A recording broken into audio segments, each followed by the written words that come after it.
burst into flames. Get it started, get it started. It's right at its face. It's right, terrible. Oh my, get it started at its face. It's right, terrible. Get out of the way, please. It's burning, bursting into flames, and it's falling on the flying fast, and all the folks between the systems. Oh, my humanity.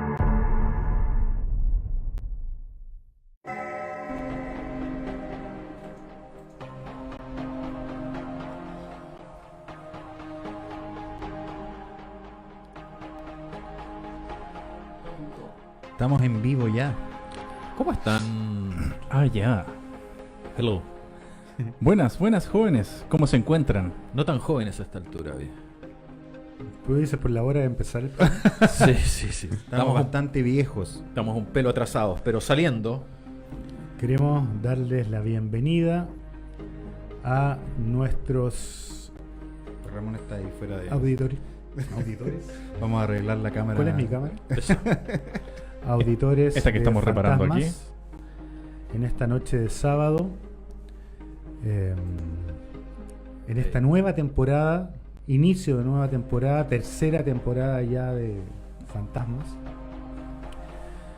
Les quiero dar la bienvenida, tomarme la atribución de darle la bienvenida a nuestros contertulios, panelistas frecuentes y ya de varios programas.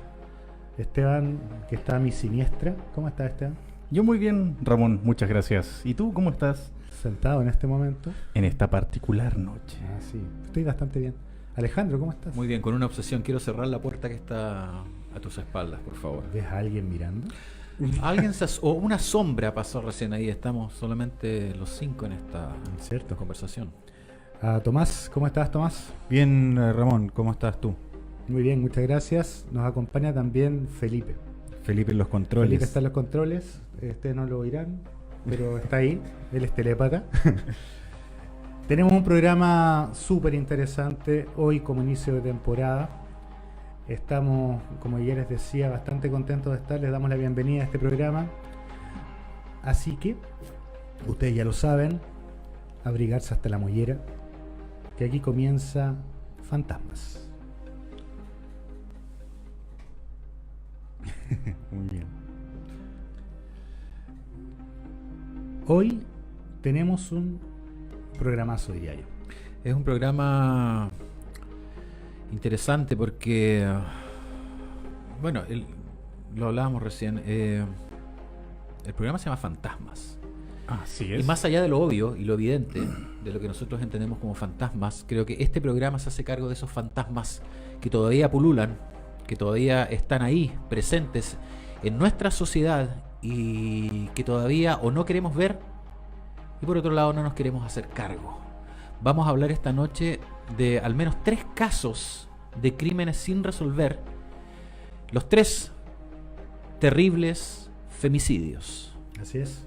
Y que han generado en los lugares donde han ocurrido una interesante actividad paranormal.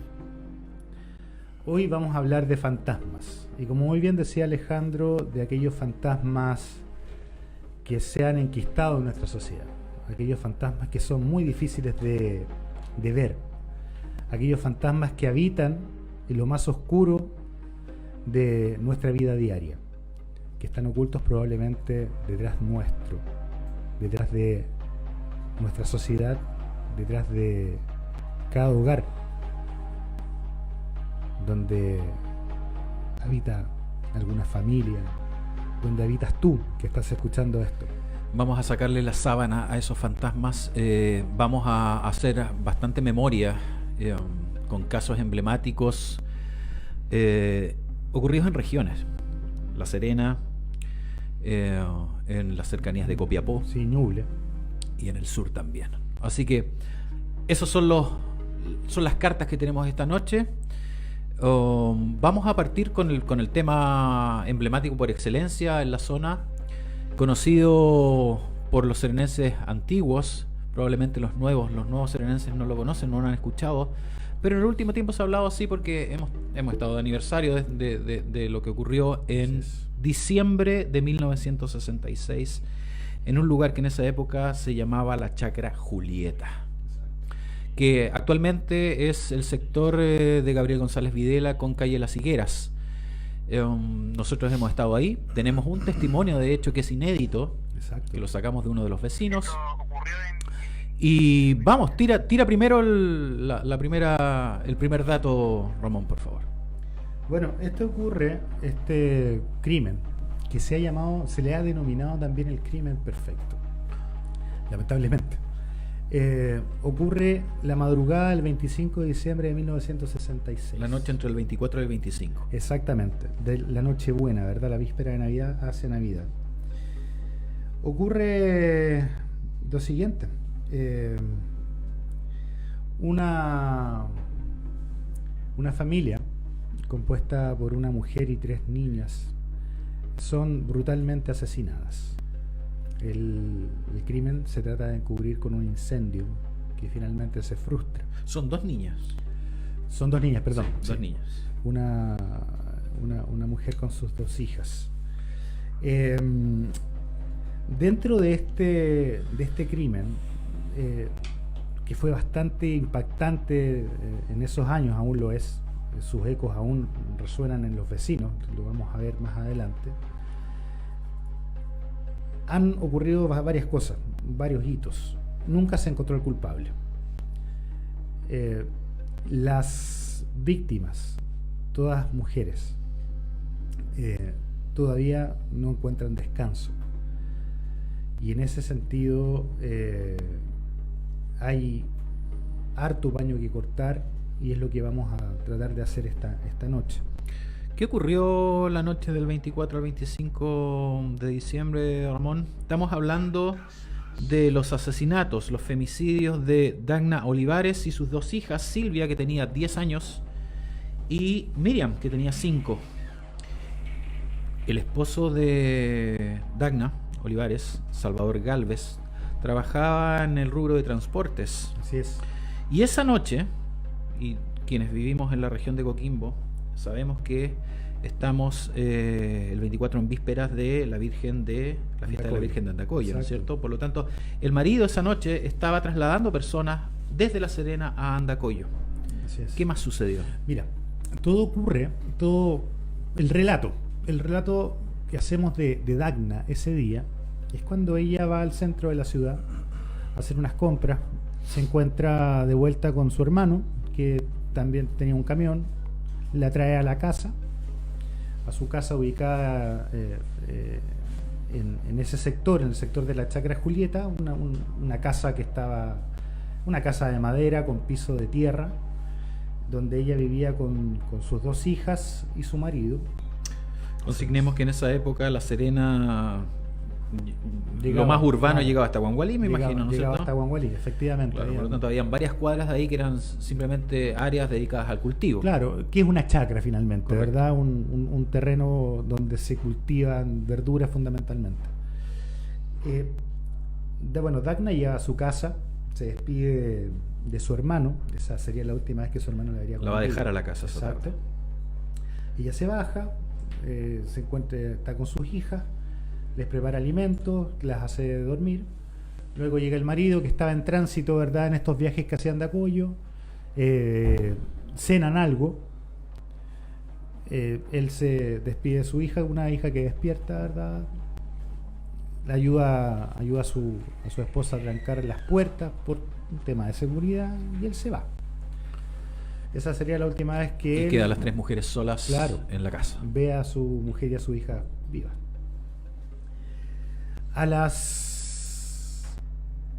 Alrededor de las 2 de la mañana, según consigna la prensa de esa época, nosotros vamos a agregar un dato ahí. más. 2 músicos que venían en moto desde una fiesta se encuentran con una pareja, unas personas que los hacen parar y los alertan sobre un incendio o una humareda que estaba saliendo de una casa de ahí. Ellos se bajan en este sector de Gabriel González con las higueras y acuden al lugar. Se dan cuenta al mirar por la ventana que hay efectivamente fuego. Hay una mujer tendida con mitad de su cuerpo en el piso y la otra en la cama, una niña y otra persona que no logran identificar, que se está quejando. Ingresan, bueno, llaman a ambulancia, llaman a carabineros. Ingresan con los vecinos para sacar a esta niña y llevarla a un lugar más seguro, mientras tiran tierra al fuego. Esto se da en un contexto también curioso, porque había una huelga en el hospital en esos días, o esa noche al menos, ¿no es cierto? Sí. Por lo tanto, llega una ambulancia al lugar, alertados por estas personas que vieron la humadera y que encontraron a las mujeres en la casa. Llega personal de la Defensa Civil, se dan cuenta de la situación, obviamente, alertan a carabineros, por supuesto. Una de las niñas todavía estaba con vida y la van a buscar a una casa que está cercana. Y empieza un protocolo no necesariamente llevado por gente desde el hospital, por médicos, personal médico. El personal médico me imagino que estaba simplemente en el hospital en ese momento. Exacto. Por lo tanto, todo el hecho que rodea el descubrimiento del crimen está dado por una alteración del lugar donde se cometieron los asesinatos, y el protocolo de ahí en adelante también en cierta medida no es el esperado en términos de tener el personal apropiado para, por ejemplo, salvar la vida a la niña que quedaba con vida, que según tengo entendido sobrevivió 3 días más al menos y finalmente falleció. Por lo tanto, son 3 mujeres, y haciendo un recuento rápido: Dagna Olivares y sus 2 hijas, Silvia y Miriam, de 10 y 5 años respectivamente. Mira, quiero leer un segmento de un reportaje que hizo el diario La Región, un diario de la región de Coquimbo, que toma el relato de Alejandro Pino. Curiosamente se llama como tú, Alejandro Pino Uribe, actualmente concejal de La Serena y nuestro padre. Uh-huh. Él estaba precisamente a cargo de la ambulancia ese día como comandante de la Defensa Civil. Correcto. Producto de esta huelga. Reciben el llamado de lo que estaba pasando en este lugar y él llega en ambulancia allá. Y él le relató al diario La Región en ese momento, comillas: se vivió una larga huelga de los hospitales y estábamos destacados apoyando la atención de pacientes en el Hospital de La Serena. En la madrugada del día 25 en que terminaba la huelga, un motonetista informa que hay un incendio en el sector de la Chacra Julieta y personas heridas.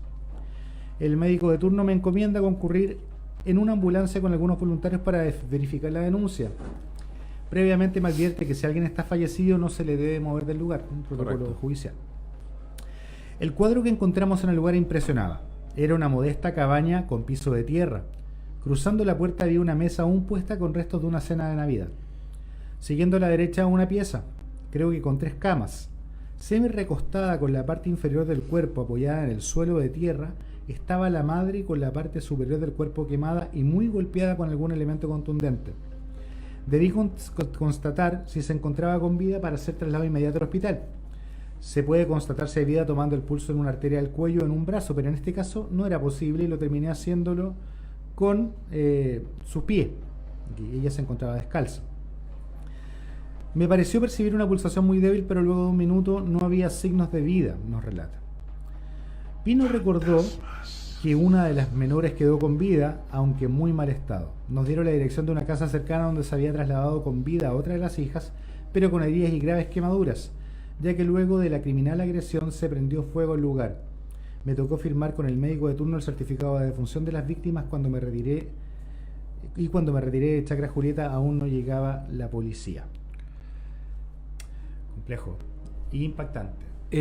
Hace un par de años, el periodista, renombrado periodista de Diario El Día, editor, Eleazar Garbizo, publicó un libro donde hace una reconstrucción que toma los ámbitos judiciales, los ámbitos policiales, por supuesto, además de una serie de entrevistas. De hecho, ese testimonio perfectamente podría haber estado en ese libro, creo que está ahí, o un testimonio similar. Ahora me gustaría leer lo que dice Eleazar Garbizo con respecto a su libro y a lo que tuvo que enfrentar a la hora de tener que publicarlo también. Exacto. Esto Esto está tomado de El Observatodo, está en internet. Dice, habla Eleazar Garbizo, dice: de hecho, se nos acusó de querer lucrar y potenciar el morbo. Nos instaron a no escudriñar en el pasado. Sin embargo, el objetivo de este trabajo está lejos de esa sensación. Solo buscamos armar las piezas de un puzzle que se complejizó con el tiempo y que nunca se pudo armar. Advertimos que estuvo lejos de tratarse solo de un crimen horroroso. Al avanzar en el cruce de datos policiales, judiciales y archivos periodísticos, se advirtió que el suceso traspasaba la crónica roja. Existió una trama que involucró actores judiciales, que se cruzó con el ámbito económico, político y relaciones de poder.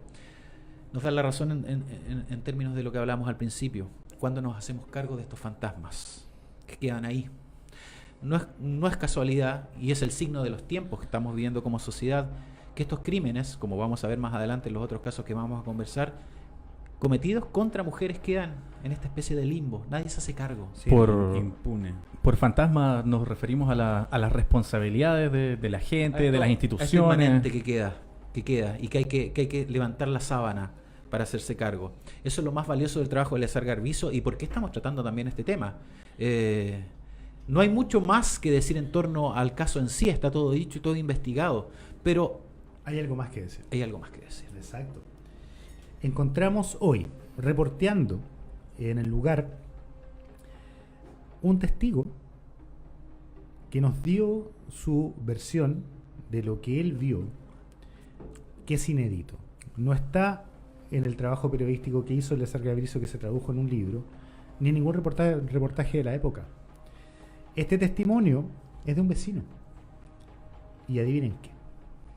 ¿Qué? Él fue efectivamente la primera persona que llegó a ese lugar. Momento. Uy, ¿qué encontró ahí? Miren, le sacamos una cuña.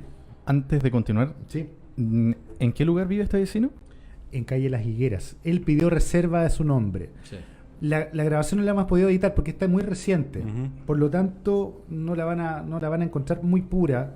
Hay algunas intervenciones mías entre medio, pero da cuenta de lo que él vivió. Lo vas a tirar crudo al micrófono. Crudo al digamos. micrófono. Mira, imagínate. De mi teléfono. Lo tomaste hace al poco, micrófono. entonces. Lo tomamos Hoy- hace fresco. Hoy en la tarde. Hoy- Viene caliente esa cuña. Chicos, aquí está. Veamos. Ahí va, veamos. Escuchemos.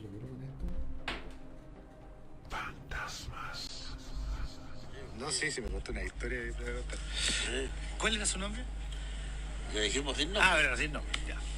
No, ¿Cómo? no, anónimo. Anónimo, ya. Eso de aquí no se sabe. No, ya, de aquí no sale. ¿Cómo fue la cosa? Mire, nosotros, a la hora pasaban 3, 4 de la mañana, tiene que ser yo. Ya. Veníamos de un baile en ese tiempo, los pingüinos. Por La población antártica. Población antártica. Y veníamos llegando a la higuera con Gabriel González. Ya, venían caminando. Caminando, veníamos a pie a esa hora. Y me volví a orinar un poco más allá antes de llegar a la casa. Y me di cuenta que salía humo Ya. entre el techo. Ya, no se veía fuego solamente. No sabía nada de fuego, nada. Ya, Y ahí llamé a mis compañeros. ya. Y fuimos para allá, nos volvimos todos los tres. Y subí porque había una subida. Y escuchaba por el oído, por la ventana, que se quejaban. Y llamé a mis compañeros y los fuimos para allá. Claro, tratamos de abrir la puerta por el interior Ya, y estaba cerrado por dentro. ya. Y tratamos de abrir la ventana y la mampara de la ventana se abrió el tiro. Ya. Y ahí veíamos que estaba entre medio oscuro, veíamos que la gente estaba en cuclilla en la cama. Ya. ¿Ah? Como si la pusieron ahí en cuclilla y le plantaron los Usted chancales por la espalda. decía que tenía un corte en la espalda fuerte. Claro, tenía como un machete, no sé, no sé qué se vería. ¿Y había alguien más ahí? No, pues ahí en la casa no había nada. Ya. Luego después dicen que había un cuidado, pero estaba al fondo, pues eso ya no. Y estaban las niñas también ahí. Estaban las dos niñas, están con la mamá, si ustedes eran los tres ya no. Y la que se quejaba era la niña más chica. No sé si era la chica o la grande, ahí ya no. Ya. ¿Cómo está? ¿Y ustedes ahí qué hicieron? No, pues ahí yo entraba para adentro y para sacar a una de las niñas que se quejaba, la sacamos para afuera. Ya. Y en eso venían dos personas en moto, Músico. los músicos así le llaman. Pero eso venían después que nosotros ya estábamos ahí. Pues. Ah, Llegaron después ellos. llegaron después. Porque nosotros lo hicimos parar para que lo ayudáramos. Ah, mire. Entonces ahí empezó a llegar la policía y todo, pero ahí está ahí más o menos me acuerdo yo. O sea, oiga, cuéntame, ¿y aquí usted ha sabido de gente que le han penado, que le han... Aquí, ahí al frente, no sé cuál de las casas de esas allá, penan ahí. Sí. En esa, ¿Sí? Mm. En las dos penas me aparece una niña de blanco. Una niña de blanco. Como de 6 años, 5 años. Porque ya han pasado 2 arrendatarios ahí y los dos a mí me han contado que se le ha parecido. No te puedo creer. Se cierran las puertas de golpe, pero no es malo. No hace daño. No hace daño. Lo que sí, es los que llegan ahí, ¿Ya? no sé si éramos la misma niña, todos quedan embarazadas. No te puedo creer. Quedan embarazadas. Llegan y se preñan al tiro. La última hora aquí, cabrón, que llegó también, la niña se embarazó. Bueno, decía el relato. Ujú. Es curioso el link que hacen en relación a aquellos fenómenos que ellos observan. Pero el testimonio de esta persona que pidió su reserva es impactante en el sentido de que es inédito. Es una primicia que estamos entregando al caso. Claro, decía que Eleazar Garbizo no lo había entrevistado a él. Él nos dijo fuera de cámara, que fuera del micrófono en realidad, que no lo habían entrevistado él y él había sido el primero en llegar. Claro, el que sabía. ¿Y sabes qué? Otra cosa que decía y recalcaba, que todas las otras personas que habían sido testigos de los primeros que llegaron, los músicos, por ejemplo, ya habían muerto. Recalcaba mucho eso, ¿no? Sí, recalcaba que algunas de las personas que estuvieron involucradas de primera fuente habían muerto. No indago más allá. Pero al menos encontramos ahí a una persona relativamente joven, el señor, Sí. que puede dar un testimonio que es fácilmente contrastable con lo que ya existe. Y además me imagino que hay una serie de otros testimonios de gente del lugar que todavía vive en el sector, que podrían seguir aportando más a datos, sobre todo para encontrar una línea de relato que sea coherente, que generalmente sucede que uno cuenta una cosa, que otro cuenta otra cosa. Acá vemos al menos una coherencia entre lo que se ha dicho y lo que nosotros conocemos también desde el punto de vista familiar a través de nuestro papá. Exacto. Ahora, ¿por qué llegamos a tratar este tema? Pues resulta que hemos recibido, esto se los cuento a nuestros auditores, distintos relatos de gente que vive en lugares aledaños, en la misma calle Las Higueras, que tienen relatos de cosas paranormales, de experiencias paranormales que han vivido. Es una zona bien caliente con respecto a ese tipo de eventos. Exacto, es un dicen. hotspot. Yo tengo a mi kinesiólogo Diego Rojas. Él vive o vivió, no lo recuerdo muy bien, pero en el sector, en una parcela, y él me relataba hace muy poquito lo que él vivía, que de pronto veía gente que después desaparecía, que alguien se le sentaba en los pies de la cama, que en el fondo del sitio donde él vivía sentía un candado que se movía, o que sonaba, Movimiento de cosas, digamos. sombras que pasaban, etcétera. Gran variedad de... Sí, No solamente el movimiento de cosas, sino que veía sombras, sentía presencia. exacto. Tú tienes un relato también que de un... Sí, bueno, yo tengo un relato pasado por vos, me acuerdo muy bien cuando me lo contaron, de un compañero de trabajo, colega mío, que vivía en el sector y que también sufría de lo mismo, padecía exactamente de lo mismo. Él contaba que, por ejemplo, él estaba en su cama, él vive en calle Las Higueras con Gabriel González, vivía ahí. Él decía que llegaba a su cama y que se acostaba de repente después del trabajo, se quedaba dormitando y de repente ¡pah!, le movían la cama. ¿Cachai? Obviamente al principio tomó una postura un poco más escéptica y me estaba quedando dormido, quizás estaba alucinando, alguna cosa así. Hablaremos en algún programa más adelante de los sueños y las parálisis de sueños y eso. Sí, me parece que es un tema que tenemos que tocar. Tenemos imágenes del lugar, porque cuando uno habla de esto, y a quienes nos gusta, y somos medio fetichistas con las cosas y los lugares, y nos gusta pararnos donde ocurrió, Así es. cuando tú le preguntas a los testigos, siempre son laxos o no te especifican mucho el lugar preciso. Exacto. Ahora, con el testimonio del caballero, generalmente hablaban del sector de Gabriel González con Las Higueras, pero no el paño específico, la cuadra específica. Nosotros fuimos y hicimos algunas tomas del lugar desde Gabriel González Videla y también desde la calle que hay detrás, donde hay un sitio de Iriazo ahora. Miguel Aguirre Perry. Correcto. Que que viene a situar ya, y para quienes transitan periódicamente por ahí, para que conozcan el lugar exacto. Vamos entonces a la situación geográfica de la Chacra Julieta. Veamos. ¿Cómo ha cambiado nuestra producción?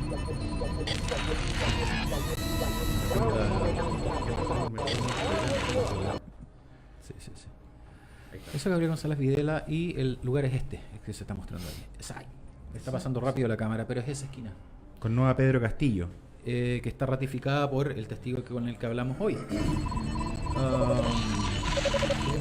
Es un sector que se ha modificado absolutamente después del año 66 a la fecha.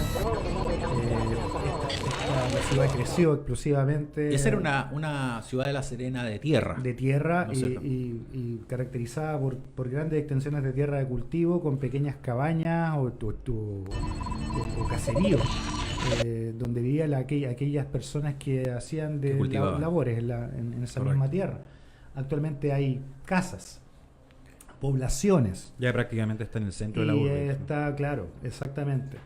Y recordemos que La Serena llegaba inicialmente hasta la quebrada de San Francisco, actual Avenida Aguirre, que después se extendió hasta Munategui, y después se extendió hasta Huangualí, en el año 45, 40, y después fueron creciendo las ciudades. Hay un fotocroquis famoso en el Museo Gabriel González Videla donde se ve la situación más o menos de dónde puede haber estado la Chacra Julieta en los años 60. Sí, lo invitamos a verlo, está en el segundo piso. Está en el segundo piso.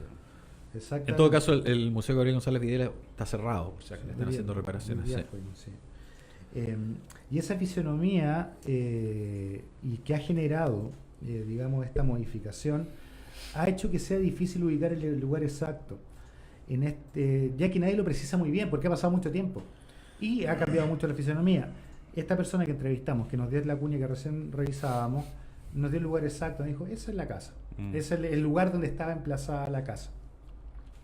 Esa es una vista desde atrás. Eso es sobre Miguel Aguirre Perry, mirando, ¿no?, hacia el mar, sí. Correcto. Ese sitio, ese paño está ahí limpio todavía. Se ha reducido, sí. Pasaron décadas en las que no sé si nadie quería, por alguna razón u otra, construir la zona.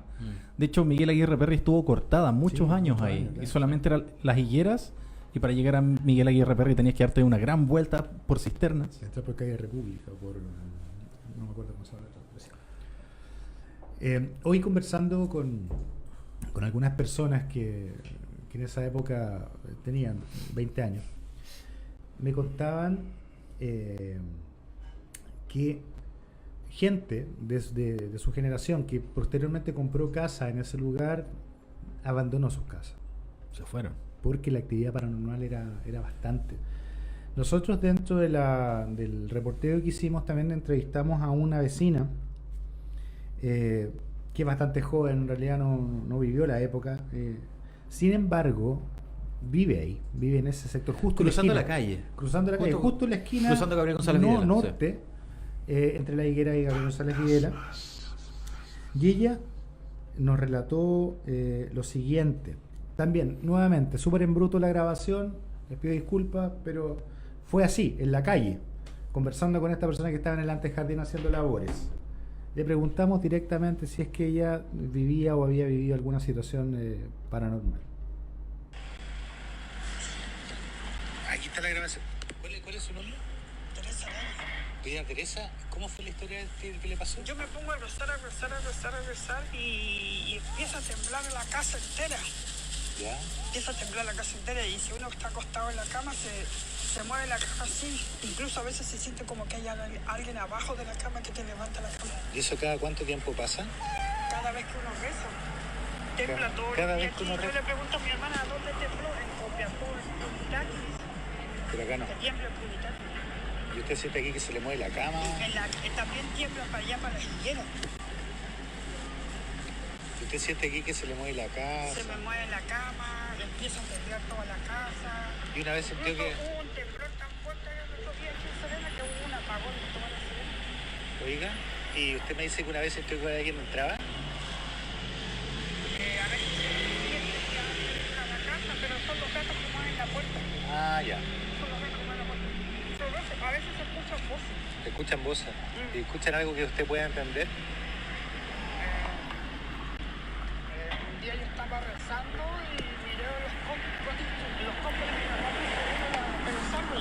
¿Ya? Se ve la imagen de una persona que sale corriendo de la casa. Que sale corriendo a la casa.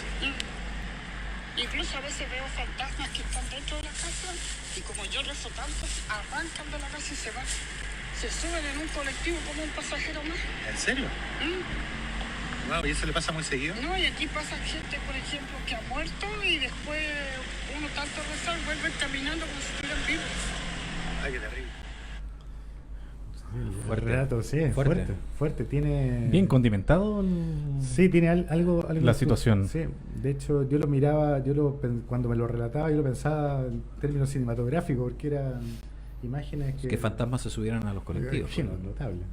Es esa caracterización física del espectro y se me viene inmediatamente a la cabeza lo postulado por JJ Benítez. Él escribe un libro que se llama Estoy bien, si no me equivoco, pero su visión del más allá es bastante parecido al de esta señora que es el testimonio, de que es un más allá físico, donde las personas tú las puedes tocar e interactuar con ellas.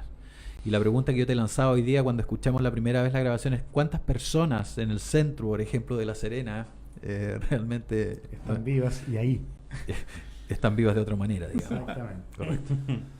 Es algo que Oye, cual se pensar, colaba, uno de nuestros auditores nos dice que se coló un sonido de guagua en la Sí, grabación. curioso. Nos llamó la atención. ¿Lo escuchaste? Pero nos Sí. dimos cuenta ahora. Nos llamó la atención. Saludos sí. a Andrés Cortés que está atento a la transmisión. Sí, nos aportó con algunos datos que vamos a revisar más adelante. Maravilloso. Sí, yo también sentí ese sonido. Qué extraño, ¿no estaba ahí cuando lo grabaste? No lo recuerdo. No, Ese, ahora lo escuchamos. efectivamente es un hotspot de actividad paranormal. Sí. Pero real hay una historia de una casa embrujada por ahí a la vuelta. En el caso de mi colega, también teníamos una amiga que vivía ahí un poquito más abajo en un pasaje que se llama Mis Recuerdos, que también le pasaban cosas en la casa. Bueno, ahora que lo recuerdo. nuestros auditores se pueden comunicar a través de Facebook con nosotros, ¿verdad? Sí, efectivamente está abierto El chat de Facebook. El chat de Facebook, que en el fondo del tablón de comentarios, y ahí si quieren decir algo, nosotros lo podemos leer. Si tienen alguna experiencia en el sector o conocen de alguien que haya vivido alguna situación extraña, les agradeceríamos mucho el aporte para leerlo acá. De hecho, deberíamos trabajar en un levantamiento de testimonios ahí. Sí, efectivamente, porque eso también es patrimonio. Correcto. No estamos muy lejos tampoco también de ahí de lo que ocurrió en 1859, en la batalla del Cerro Grande. Estamos en la bajada, muy cerca de donde el ejército revolucionario constituyente escapó luego de la derrota que sufrieron ahí. Hay que ir a investigar un poco más a esos lugares. Exactamente. Hacer el levantamiento es importante. Creo que también es inédito, no lo ha hecho nadie. Es cierto. Volviendo un poco al tema, este es un crimen que no tuvo resolución. Por la precariedad de la preparación, no había una unidad de homicidio en la policía. La escena del crimen fue contaminada por aquellas personas que llegaron antes y que trataron de apagar legítimamente el fuego. El caballero que entrevistamos dice que llegaron con tierra y echaron tierra a la casa o al interior donde se estaba quemando. Entonces, obviamente, inmediatamente se altera todo. Sí. Se sospechó del marido, se sospechó del pioneta del marido, pero ambos tenían coartada porque estaban trasladando gente a Andacoyo. Se sospechó después de otra persona, de acuerdo a unos retratos hablados que se hicieron, de personas que habían visto a esta otra persona merodeando el lugar en ese mismo día. Pero fueron descartados. Pero fueron descartados finalmente porque ubicaron e identificaron a esta persona, que era un zapatero acá. Y finalmente él tenía coartada, estaba en otro lugar en el momento de los hechos. Hay un tema curioso. Las mujeres primero fueron enterradas en Algarrobito. Sí. Porque ahí estaba la familia, ¿no es cierto? Pero después, producto de las investigaciones, se hizo exhumación de cuerpos y el marido, Salvador Gálvez, trasladó los cuerpos al cementerio de La Serena. Así es. Y en uno de los comentarios de estas crónicas que están en internet, no recuerdo específicamente en cuál, hay un señor que aparece hablando, escribiendo, que le salvó la vida a Salvador Gálvez, al esposo, cuando que Él acompañaba al hermano al cementerio. estaba con el hermano de Dagna. Fue en un aniversario del Correcto. fallecimiento, un día de diciembre. Va entrando Galvez Claro. y se le abalanzan, queriendo eliminarlo, matarlo. O sea, había un sentimiento ahí contra el esposo de la mujer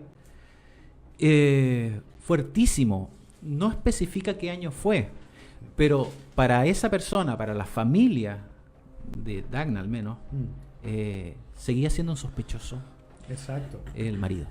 Bueno, este caso se reabría cada 10 años. La gente que estaba relacionada con el tema ya no quería hablar del tema. De hecho, nuestro mismo testigo nos dice que al final, de tanto asedio policial, de la prensa y todo... Estaban siendo acosados permanentemente para dar testimonio. Exacto. Hagamos un puente entre este caso Exacto. de las 3 mujeres asesinadas con otras 3 mujeres. Sí, nos También. vamos un poco más al norte. Nos vamos al norte. Lo que ocurrió con las hermanas Quispe en 1974 es otro enigma. También en diciembre. Correcto. Las hermanas Quispe, 3 hermanas, cabreras, bien, trabajaban vendiendo queso de cabra, tenían sus animales, ¿verdad? Y hacían transhumancia, ¿verdad? Llevaban a sus animales a la cordillera para las veranadas, bajaban, vendían sus quesos, vivían de eso. Le decían las brutas, la gente de por ahí. Una noche de diciembre, uno de los lugareños, que tenía un caserío más abajo, ve llegar 2 burros que eran propiedad de las hermanas Quispe. Se asustan, fue de madrugada, les llama la atención y decide uno de ellos, que las conocía bastante bien, ir al otro día donde ellas tenían su rancho a ver cómo estaban. Le llamó la atención que apareciera estos animales. Al día siguiente, muy temprano, él va, recorre los kilómetros que habían hacia ese lugar y lo primero que ve son 30 cabras, 30 y un poco más degolladas. Le llama mucho la atención. Sigue caminando y tras una gran piedra ve un bulto y descubre que ese bulto era una de las hermanas Quispe. Se asustó, se dio la vuelta y se fue, muy asustado. La bajada se encontró con uno de los hermanos de las hermanas Quispe que él estaba sentado en una casa que tenía más abajo. Estamos hablando que esto ocurre a 4.000 metros de altura. ¿En qué sector? En el sector que se llama La Tola. Eso es como cordillera de la tercera región. Cordillera de la tercera 180 región. kilómetros desde Copiapó hacia la cordillera. Exactamente. Muy arriba. A 4.000 metros de altura. Suben caminando, armados más de valor por la compañía que tenían que por la convicción, ¿verdad? Y obviamente sumada la preocupación que tenía el hermano por sus hermanas. Y efectivamente las encuentra colgadas de una piedra. Eran Justa, de 50 años, Luciana, de 43 y Lucía, de 39 años. Ahí están las imágenes de cómo fueron encontradas. Curiosamente, si uno observa a la izquierda de la fotografía, hay 2 perritos colgando también. Ellas están muy bien vestidas, vestidas no como un día laboral cualquiera, es como son vestimentas más bien de salida o de para una situación especial. Y todo pareciera que es una especie de ritual de muerte, un suicidio colectivo que forma parte de un ritual. Al menos eso es lo que se percibe al ver las imágenes que están ahí. Estaba todo el campamento tapado donde estaban ellas y los carneros estaban apilados también, ordenados y degollados. Exacto.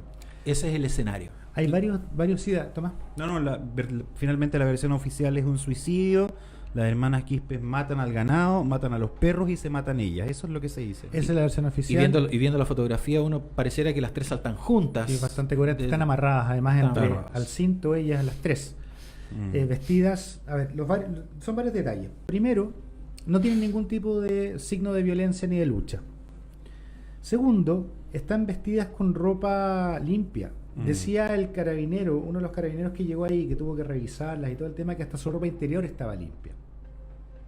Él decía habitualmente, cuando hemos visto situaciones de este tipo, de gente que se ahorca, por lo general ensucia la ropa interior, bien, liberan esfínter, etc. Exacto. Ellas no.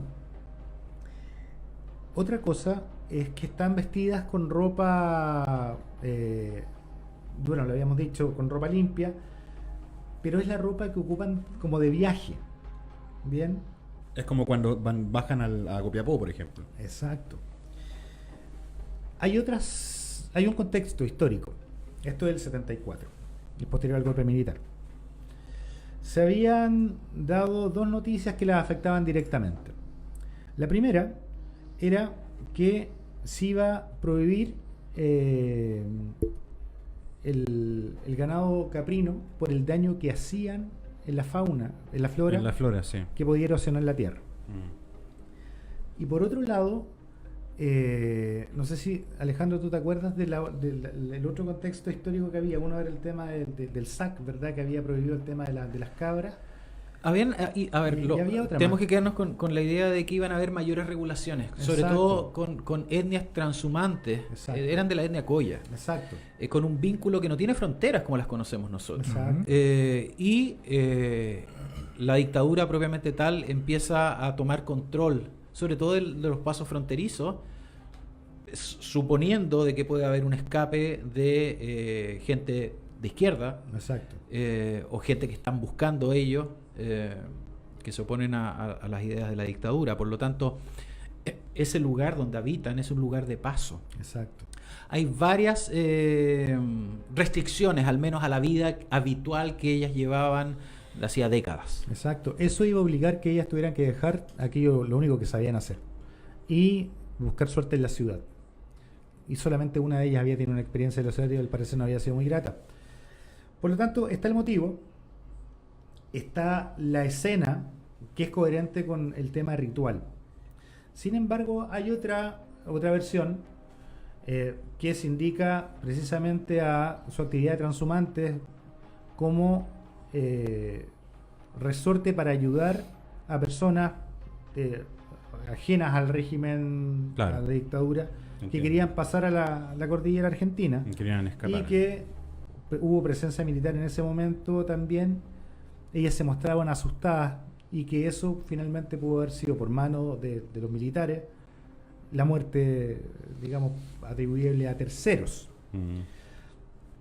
Lo concreto es que el ministro que llevó a cabo la investigación, ustedes lo conocerán de nombre, Milton Juica, investigó el caso, lo cerró en 6 meses, dejando la conclusión final de que había sido un suicidio de las tres al mismo tiempo, digamos.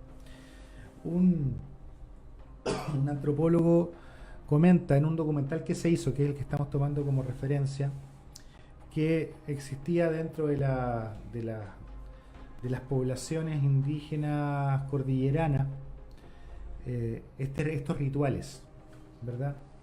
Que implicaba sacrificar a los animales, vestirse y lanzarse. Quizás tomar algún brebaje previo para desinhibirse, para no solamente para eso, también para vaciar su estómago. Para que sea un ritual limpio. Para que fuera un ritual limpio, exactamente. El caso de las hermanas Quispe ha dado, bueno, para un documental, 3 o 4 horas de teatro y una película. Sí, el documental es que es muy recomendable, está en YouTube, es de Octavio Meneses. Exacto. Dura 30 minutos aproximadamente y si uno lo observa queda absolutamente claro en las circunstancias en que da. Probablemente le faltan un montón de testimonios que podrían englobar, pero está en terreno, es un testimonio de terreno que se hace cargo de los testimonios de las personas que de primera fuente vieron a las hermanas ya fallecidas y que tenían una relación con ellas, obviamente. Interesante. ¿Cuál es el nombre del documental? Se llama Las Hermanas Quispe. Las hermanas Quispe. Y tienen el nombre, dijiste 3 películas.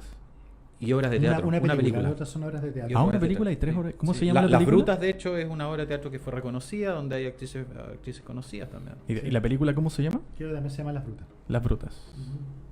Actúa una de las hermanas, de hecho, una de las hermanas Quispe ¿Sí? actúa en esa película. Es una de las actrices. Eran más. Oye, interesante. Eran más. Interesante. Sí, era una familia. Una grande. familia de campo, digamos. Mira, Ahí los oyentes podrán anotar y escuchar, buscar, si están más interesados en indagar en el tema. Hay algo que es súper relevante, que tiene que ver con esto. Yo quiero hacer una pregunta al aire y que dice relación también con una deuda que tenemos como sociedad en términos de género. Si hubiesen sido 3 hombres, Correcto. ¿se hubiera investigado? Más probablemente. Es muy probable que sí. Hay un dejo que nos damos cuenta ahora y a través de revisando la historia, de que cuando las mujeres son víctimas, la verdad es que muy poco se hace en relación a la investigación, en relación a la relevancia. En el caso de la Chacra Julieta también fueron 3 mujeres. En el caso de las hermanas Quispe también. Revisando sobre el tema me di cuenta que hay un montón de casos sin resolver que efectivamente son de mujeres en la historia. Era un patrón que se venía repitiendo hace tiempos inmemoriales, yo creo. Y la prensa luego lo empieza a consignar. Hagamos un nuevo puente a la tercera historia y final de esta noche de conversación. Me parece. También, 4 mujeres supuestamente asesinadas. ¿A usted le suena el nombre de Francisco Ramírez Ham? Desde la política. Sí. Pero de la política de principios del siglo XX. Así es, efectivamente. A ver, les voy a leer textual lo que...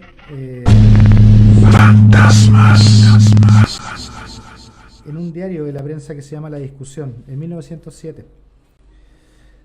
Dice: en la tarde de ayer aparecieron en el río Ñuble los cadáveres de las niñitas Ramírez Prunes. La tragedia, comillas, la tragedia de ayer conmueve profundamente a la ciudad, titulaba el diario La Discusión el 11 de mayo de 1922. No era para menos, si al crimen se sumaba que el hecho era un exdiputado de Chillán electo en el periodo 1912-1915, militante del Partido Liberal, el reconocido hombre de negocios Francisco Ramírez Ham. En un extenso reportaje publicado por El Rotativo de hace casi 100 años se ofrecen antecedentes sobre lo que ocurrió. Les voy a hacer el relato, ¿ya? Cerca del mediodía del 10 de mayo de 1922, Ramírez pidió a su chofer Victorino Luengo, que lo trasladara hasta el río Ñuble junto a sus hijas Margarita y Delfina, gemelas de 10 años, María y Raquel, de 7 y 5 años respectivamente. Las niñas estaban al cuidado del padre, ya que 5 años atrás había fallecido su esposa. Ellas habían perdido a su madre. Al llegar a su destino, Ramírez solicitó al chofer esperarlos mientras daban un paseo por el río, y desde ahí se les perdió la huella. Vamos a hacer un contexto. Luego de dejar la carrera política, Víctor Ramírez Ham se dedicó a sus negocios y le empezó a ir mal. Bien, estaba al borde de la quiebra. Sigo con el relato. Según consta textualmente en el acta del proceso, sigo las comillas, una vez en la orilla del río, entusiasmó a sus hijitas con la idea de bañarse junto con él, les hizo quitarse sus abrigos y sus zapatos y estando a la orilla del río las empujó hacia el agua, haciendo que las llevase la corriente. Que él enseguida continuó con ellas dentro del río hasta que las vio desaparecer y después salió a la orilla y con una navaja de barba que había llevado se dio un corte en el brazo izquierdo a fin de causarse la muerte, cortándose las arterias, y que hecho esto perdió el conocimiento. Cierre comillas. Claro, el antecedente fundamental ahí es que cuando él tiene que justificar este hecho, lo dice justamente de que quería evitarle sufrimiento a sus hijas. No quería que sus hijas vivieran en la pobreza. Él planificó matarlas y suicidarse, pero el plan no resultó así. A él lo encontraron en el río desangrándose pero vivo y lo llevaron a sanarse y finalmente le hicieron juicio. Durante ese juicio a él se le diagnosticó, quiero leerlo textual, ha sido un acto, dice, lo voy a leer de nuevo. El informe presentado al juzgado el 10 de marzo de 1923, elaborado por los médicos Exequiel Rodríguez y José María Sepúlveda Bustos, concluyó que, comillas, ha sido un acto perfectamente caracterizado de perturbación mental, la que hemos descrito y definido con el nombre de locura melancólica afectivo delirante. Que hoy se llamaría, ¿qué sería? Hoy es como una depresión mayor con fuga psicótica. Ahora, ¿el o con diagnóstico psicosis. que dieron existía efectivamente en algún tipo de manual de psicología? La verdad lo desconozco en esa época. Ah, ya. Pero no lo he inventado para el caso. El digamos. equivalente ahora sería una depresión mayor con psicosis. Ok. Bueno, como consecuencia no ha tenido ni inteligencia ni libertad en la ejecución del homicidio. Con estos antecedentes más su irreprochable conducta anterior, finalmente el 19 de abril de 1923 el tribunal resolvió eximir de responsabilidad criminal a Francisco Ramírez Ham y dictaminó enviarlo a la casa de Orates de Santiago.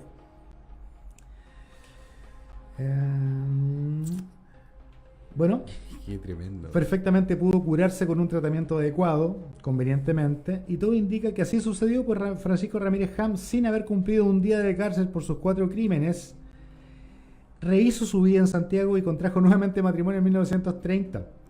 Según los archivos del registro civil, fijó domicilio en Las Condes y tuvo empleo que le permitió recibir una jubilación, muriendo el 1 de febrero de 1967 a los 84 años a causa de una bronconeumonía. Sus restos yacen en el Cementerio General de Santiago. La cadena de hechos describe muy bien lo que puede ser un hombre que tiene recursos, que se queda sin su esposa, que según mi punto de vista es capaz de solucionarle lo que él puede ver como algo que lo saca de sus labores diarias, que es el cuidado de sus hijas. Así es. Cuando él tiene que hacer de mamá y papá es donde comienza su vida a irse por un barranco. No es capaz de ser padre, es la lectura que yo hago. Exacto. No es capaz de ser padre, no es capaz de hacerse cargo de sus 4 hijas. Y de ahí el descalabro. Y obviamente el tema económico se suma a lo que estoy planteando, pensándolo muy de estómago, desde el estómago. Qué siniestro fantasma es aquel que Edgar Allan Poe lo denominaba el demonio de la perversidad. Ajá. Que tiene que ver precisamente con esos lados oscuros que cada ser humano tiene, pero por otro lado que se ve amplificado cuando una sociedad es absolutamente abyecta y está dominada por credos y paradigmas que en el fondo violan cada derecho fundamental que otro ser humano pueda tener, más allá del género que tenga, pero en especial en aquellas personas que en esa época lamentablemente fueron mujeres. Por supuesto, las hijas, yo siempre, Sí. ¿qué pasa? Son tus hijas. Exacto. ¿Sentías esa paternidad tan fuerte como para buscar esa salida? Eso es lo que yo me pregunto. ¿Te hacías cargo de tu situación actual pese a cualquier circunstancia que fuera por muy terrible? O sea, ¿qué lo justificaba? Exacto. Sobre todo sabiendo que él después sale libre de polvo y paja, esa enfermedad mental mágicamente desaparece, se vuelve a casar. ¿Ya? Necesitaba a otra mujer a su lado también, ¿o no? Exactamente. Ahora probablemente él se haya autoconvencido también de que lo que hizo fue producto de una enfermedad mental. Correcto. Y eso de no hacerse cargo también en cierto aspecto. No hacerse cargo de su vida. Ramón, ¿sabes si tuvo más hijos o hijas en el segundo matrimonio? Sabes que lo desconozco. No sabemos. No lo sabemos. No lo sabemos. Pero sería una interesante pregunta. De hecho me la estaba preguntando cuando Alejandro estaba conversando sobre el tema. Ese fantasma está presente todavía en esta sociedad y nos pena mucho. Mucho. ¿Estamos en hora? Estamos ya en hora para el cierre, chiquillos.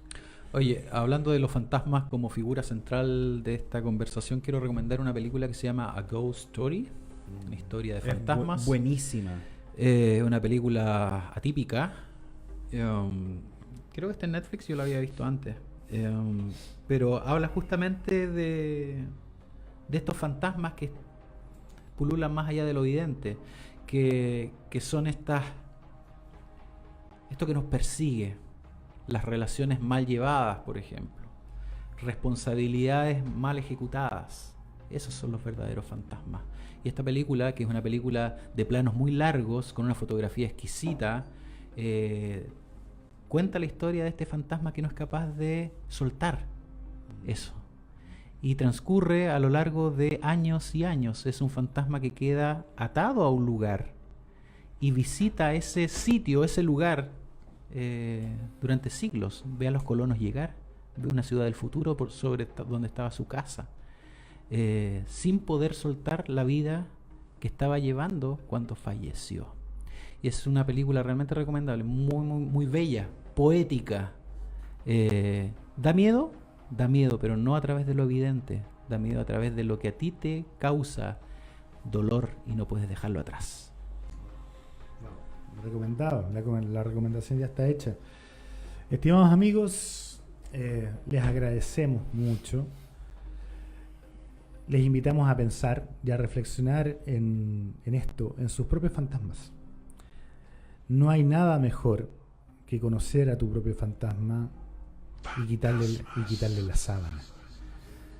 Y transformar esa oscuridad en luz. Quiero agradecerles a Tomás por el programa, a Alejandro, a Esteban, a Felipe en los controles y a todos ustedes que están en sus casas. Muchachos, palabras finales.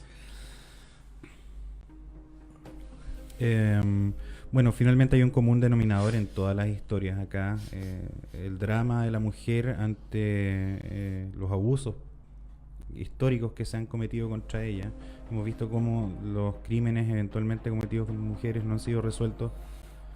Siempre se acusa la falta de prolijidad, digamos. Yo creo que hay una falta ahí que es mucho mayor. Hay una falta de humanidad tremenda.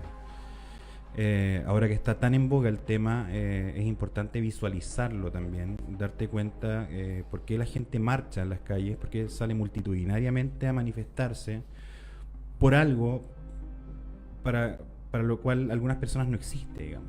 Hay personas que no entienden por qué las mujeres salen a marchar.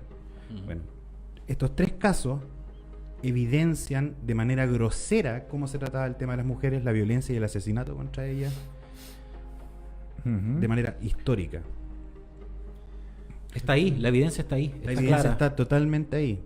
Y necesitamos como sociedad, obviamente, un salto de conciencia. ¿Cierto? ¿Esteban? Me quedé pensando en el caso de las hermanas Quispe, porque creo que va más, no sé si va más allá, si el género tiene que ver, pero creo que va un poco más allá quizás respecto a lo que se está viviendo en el momento.